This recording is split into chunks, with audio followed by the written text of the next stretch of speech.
क्योंकि जब तक रोटी नहीं होगा और मकान नहीं होगा तब तक आगे कुछ और सोचा नहीं जाता। तो यहाँ महिलाओं को जो घर से निकलना चाहते हैं उनको निकालने के लिए कुटीर उद्योग संबंधी जितने कुछ हम कर पाए उस हिसाब से हम करना चाहेंगे, ताकि उनको रोजगार मिलेगा तो वो स्वावलंबी हों। जो नदी संबंधी जो समस्या है जिससे वो हमेशा हर बार घर छोड़ करके बाहर पलायन करते हैं, तो इन सब चीज़ों को लेके हम ज़्यादा कॉन्शियस। ये बताएं हम इन प्रत्याशियों के बीच में नहीं, समाज सेवियों के बीच में देखना चाहते हैं अपने। ये दबदबा जो शब्द है ये अपने आप में ये बहुत बुरा शब्द है, क्योंकि जनता है उसको विकास चाहिए। ये वो समाज को बढ़ते हुए देखना चाहता है, वो क्यों चुनेगा? वो चुनेगा अपने विकास के लिए। जनता मेरे लिए वोटिंग नहीं करे, जनता अपने लिए वोटिंग करे, वो अपने विकास के लिए वोटिंग करे, वो अपने विकास वो कहाँ तक चाहती है ये सोच के करे मेरे लिए। हम जनता से अपील करना चाहेंगे कि वो मुझे भी मौका दें। इसके पहले मेरी माँ को मौका दिए हैं और इस बार मुझे मौका दें, और फिर उनके विकास की रफ्तार और तेजी होगी, कम नहीं होगी। Gold and diamond jewellery 22 carat hallmark jewellery का एकमात्र शोरूम मनोकामना अलंकार ज्वेलर्स आपको दे रहा है धमाकेदार सुनहरा अवसर। बिटिया की शादी में गहनों की खरीद पर मजदूरी चार्ज मात्र 7%। पता है दरधा बाजार, Pusa road, Muzaffarpur. Exclusive showroom gold and diamond jewellery. नमस्कार, स्वागत है आप सभी का एसएच भारत में। मैं हूं आपके साथ आदर्श।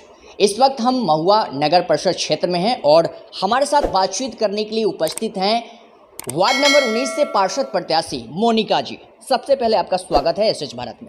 शुक्रिया। मोनिका जी, क्या कुछ कहना चाहेंगी? इस बार आपकी चुनावी मुद्दा क्या है चुनावी रणनीति? इस बार का चुनावी रणनीति ये है कि यहाँ के मेरे वार्ड से जुड़े हुए जितनी भी समस्याएं हैं, जैसे रहना, खाना और रोजगार, उससे संबंधित जितनी भी चीज़ें हैं उनको पूरा करना है। क्या लग रहा है मोनिका जी, आपके क्षेत्र में 19 नंबर वार्ड में कितना विकास हुआ है? विकास का रफ्तार कहाँ तक हुआ है? विकास तो हुआ है, जहाँ पहले घर दिखाई नहीं पड़ता था और यदा कदा कहीं लाइट दिखती थी, तो वैसे जगहों पे आप जाके देखेंगे तो बहुत सभी को आवास मिला है। पहले से रहने की सुविधा मिली है, भोजन की सुविधा भी मिली है, और बिजली का भी, बिजली रास्ते में आपको बिजली भी दिखेगी। उससे होगा क्या, उससे हुआ क्या कि इससे लोग उबर के, यानी कि मकान से उबर के और रोटी से उबर के लोग अपने कार्य क्षेत्र में ज़्यादा ध्यान दिए। तो ये विकास की सबसे अच्छी चीज़ है, क्योंकि जब तक रोटी नहीं होगा और मकान नहीं होगा तब तक आगे कुछ और सोचा नहीं जा सकता। आप एक महिला हैं, महिला होने के नाते महिलाओं के लिए क्या विशेष तोहफा लेकर आ रही हैं?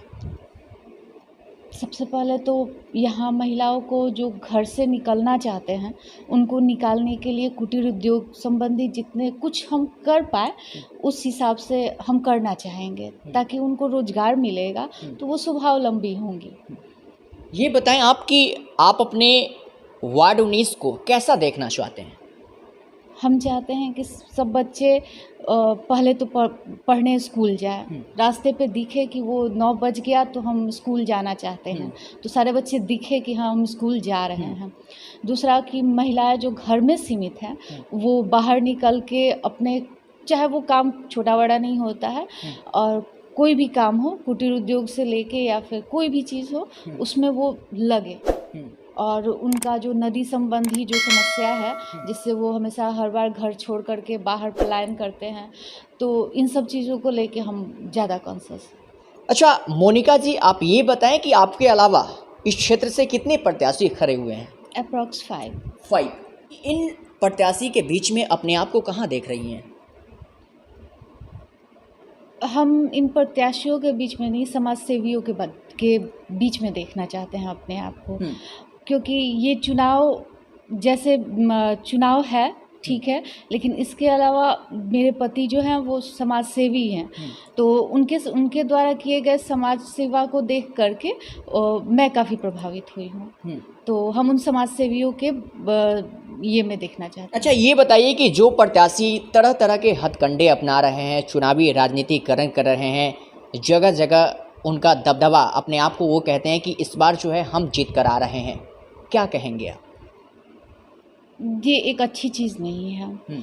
ये दबदबा जो शब्द है ये अपने आप में ये बहुत बुरा शब्द है, क्योंकि जनता है, उसको विकास चाहिए।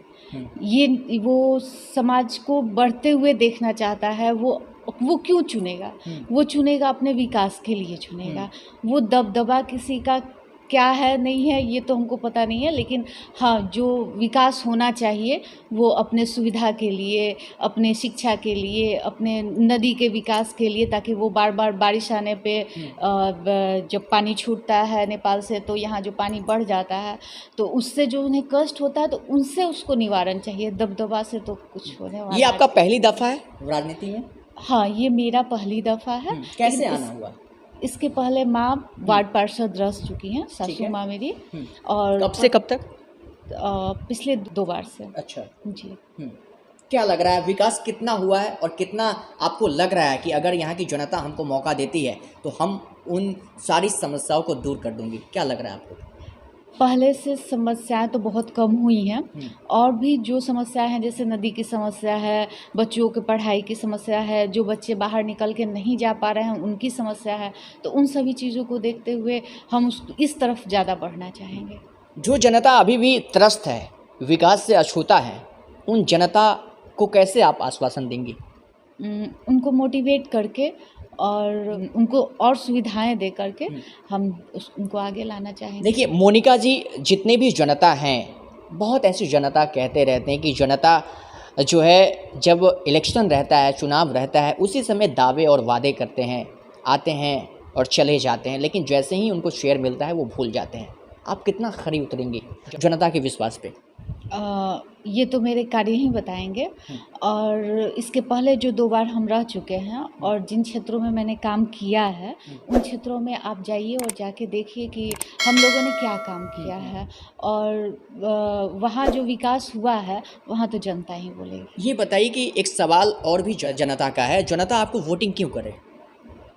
जनता मेरे लिए वोटिंग नहीं करे, जनता अपने लिए वोटिंग करे, वो अपने विकास के लिए वोटिंग करे, वो अपने विकास वो कहाँ तक चाहती है ये सोच के करे, मेरे लिए नहीं। अच्छा, वैसे प्रत्याशी को आप क्या कहना चाहेंगे जो जनता का विकास ना करके अपना यानी व्यक्तिगत विकास कर लेते हैं?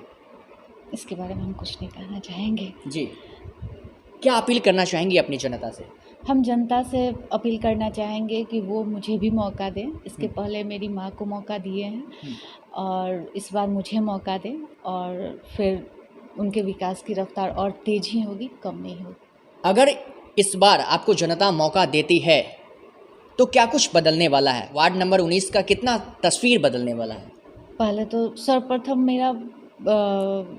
मेरी दृष्टि तो पहले बया नदी पे पड़ेगी, और वहाँ के नदी के जो बांध है जो हमेशा टूटते हैं और लोगों को बेघर होना पड़ता है, तो सर्वप्रथम तो मैं उससे ठीक करूँगी, फिर शिक्षा पे ध्यान दूँगी, फिर रोजगार पे ध्यान दूँगी। अच्छा मोनिका जी, ये बताइए कि राजनीति में कैसे आना हुआ? आपको ये नहीं लगता कि मैं कोई और भी फील्ड में समाज सेवा करती? चूँकि परिवार से मैं जुड़ी हुई हूँ, और परिवार में 2 बार से मेरी माँ रह रही हैं, और पति मेरे बहुत ज़्यादा समाज सेवा से जुड़े हुए हैं, तो उनको देख करके उनसे प्रभावित होके मैं इस क्षेत्र में आना चाहिए। और लास्टली क्या कुछ अपील करना चाहेंगी अपनी जनता से? जनता से हम अपील करना चाहेंगे कि जनता एक बार मुझे भी एक बार सपोर्ट करे, और जो विकास उन्होंने अभी देखा है उसमें और रफ्तार ही आएगी, और विकास की ओर चलने के लिए मेरा साथ दें। ठीक है, शुक्रिया ऐसे बाहर से बातचीत करने के लिए। तो अभी हमारे साथ मोनिका जी हैं जो वार्ड नंबर 19 से इस बार चुनावी मैदान में खड़ी हैं। अब देखने वाली बात यह है कि इनका भी आपने वादा सुना, दावा सुना। देखने वाली बात यह है कि आखिरकार महुआ नगर परिषद क्षेत्र के वार्ड नंबर 19 से जो खड़ी हुई हैं, अब जो है कैसे प्रत्याशी को इस बार जनता जीत का मुकुट सौंपती है, ये देखना ज़रूरी होगा, क्योंकि यहाँ पे 10 तारीख को यानी 10 अक्टूबर को मतदान होने हैं। 12 अक्टूबर को फैसला यानी नतीजे आ जाएंगे, और फिर राज तिलक यानी विजय तिलक किसके सिर पे जनता लगाती है, ये देखना जरूरी होगा। फिलहाल हमारे सहयोगी अनीस मल्होत्रा के साथ मैं आदर्श सिंह राजपूत, महुआ, एसएस भारत।